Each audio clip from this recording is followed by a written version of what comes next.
Welcome to Mr. UFC Vegas Fight Club TV. I am Kyle, your host. Welcome to the podcast. Welcome to the prediction show for UFC Fight Night 140, Ponzinibbio versus Magny. We're going to get into our free play for this event. Also touch on a little bit about our best bet play and our best bet play that we had at UFC Fight Night 139. But before we do not forget to subscribe, head kick the bell icon, get involved with Fight Club TV. It's a growing UFC and gambling channel all in one spot. And after this video, we will continue the conversation down below in the comment section. So do not forget to comment. Let me know on some of the bets you have, some of the bets that you're looking at, some of the fights you're looking at, and overall your feeling on this card. Love having conversations with everybody from the Fight Club.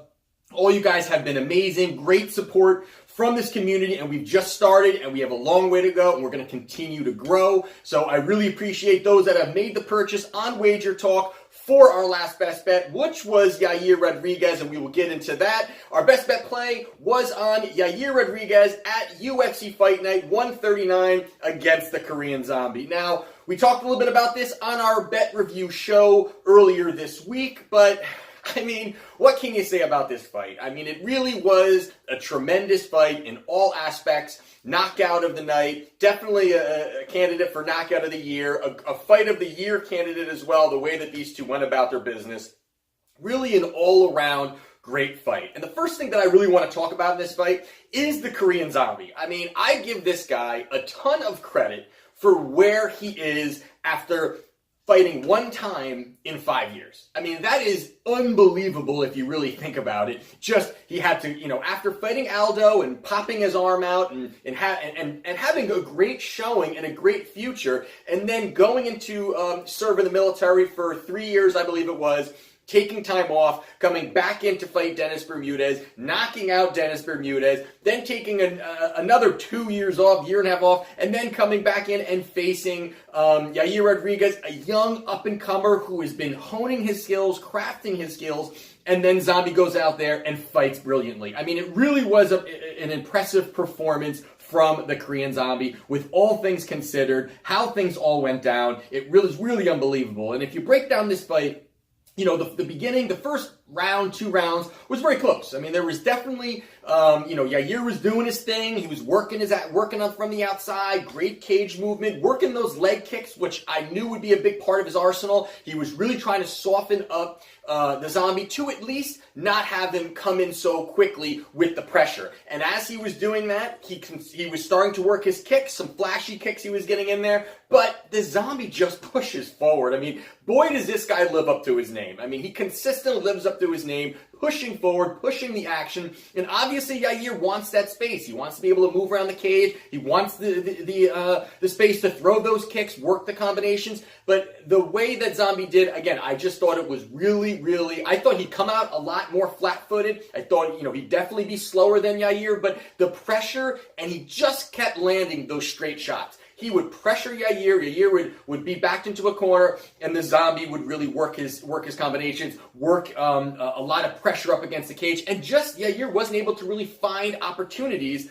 up until that 5th round. And now in that 5th round, we all know what happens, but in that 5th round, close round, it looked like it was starting to, it was a close round, but it looked like they were starting to become friends in the cage. I mean, they were raising their arms. I think they both were honestly just exhausted, and they couldn't even throw many more punches at that point. But they just scrap with 8 seconds left. They're throwing some combinations, and Yair lands a brilliant elbow. Some people said, "Oh, did he?" Did he mean to do it? Did he not? And when I first watched it, I wasn't sure. But when you rewatch it and you saw that he did the exact same move earlier in the fight in round 2 or 3, did the same move, you know that he meant to do it. It was just the timing of it, when it happened, with a second left. So Yair gets us to cash in on our best bet play. So our best bet play now for the year is 26 wins, 12 losses, plus 22.63 units for the year. So we're right at that 69-70% winning percentage with all best bets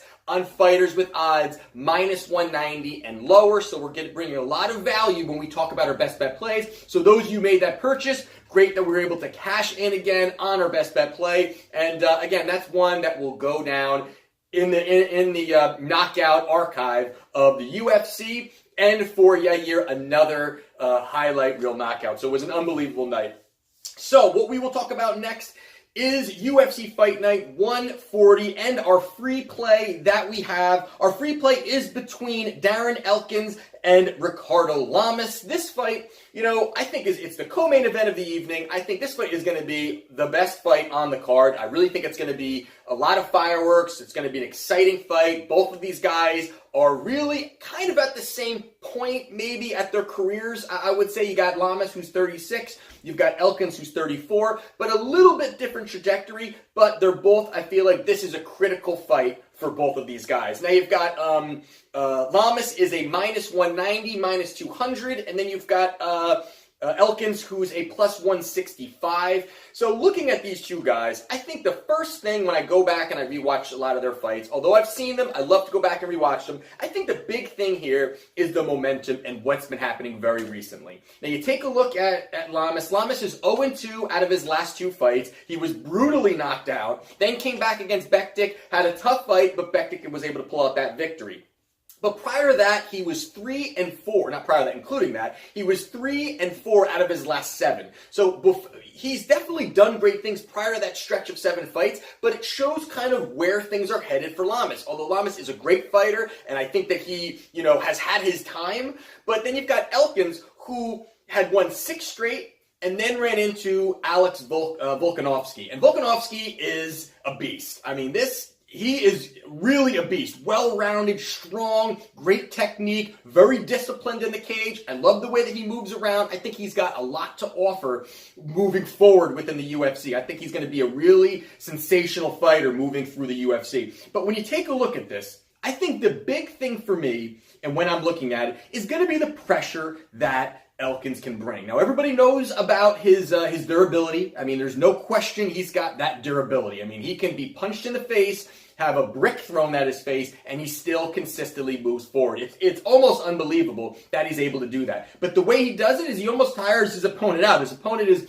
exhausted by end of round 2, into round 3, and he finds ways that he can finish a fight or win it on the scorecards, but he finds ways to just tire out his opponent, and he uses some great wrestling. He's able to finish in the first round against Michael Johnson. Michael Johnson was landing some big shots, but Elkins comes back, finds an opportunity to get him to the ground, and chokes him out. So I think there's a lot to be said about that when you take a look at his last fight against Volkanovski, who's a tough fighter.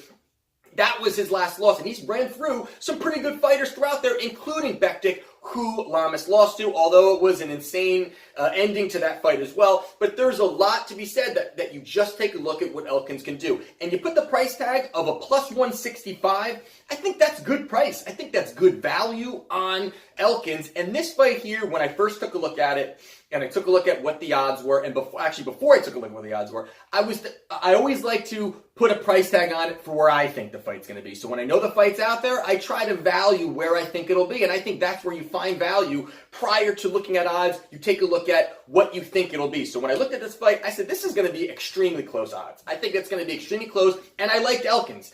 Extremely close fight, but I like Elkins. Now you take a look at a plus 165 price tag on him. Now I really like him because I think anything is possible in this fight. Lamas has the hand speed. He's got good cage movement, but I think the wrestling, I think the suffocation that Elkins is going to try to do to get in tight and bring him to the ground. Now Lamas is no slouch on the ground, but I think that the wrestling and the toughness of Elkins is going to be a big factor in this fight. And so, and a tidbit that I thought was very weird was in the recent interview, Lamas was talking about, being in Argentina, and they're talking about the time difference and all these other things. And Lamas said that just the other day, he found out that he didn't realize he was going to be fighting at 2 a.m. in the morning because they fight at very different times when they're fighting there. Obviously, for the public in the States, they're trying to cater to their audience a little bit. So he didn't know that. I don't know what that's going to affect him. It could not affect him maybe at all. It may affect him a lot. But I thought that was an interesting thing for him to come out and say that, he even said, I need to now stay up a little bit later so my body is ready for it. He goes, not only there's a time difference, now I have to fight at 2 a.m. in the morning. So that's the situation there. Thought that was an interesting thing that him to come out and say. Now that's not an end-all be-all. It's not like he's sleep deprived and he's going to fight terribly. But it's just another thing he needs to worry about. It's his first time fighting out of the States. So there's a lot to be said about that, where Elkins says he's comfortable out there, he's been out there, he's fought out there. So a lot of things when you take a look at an underdog who's plus 165. So for me, again, when I talk about these,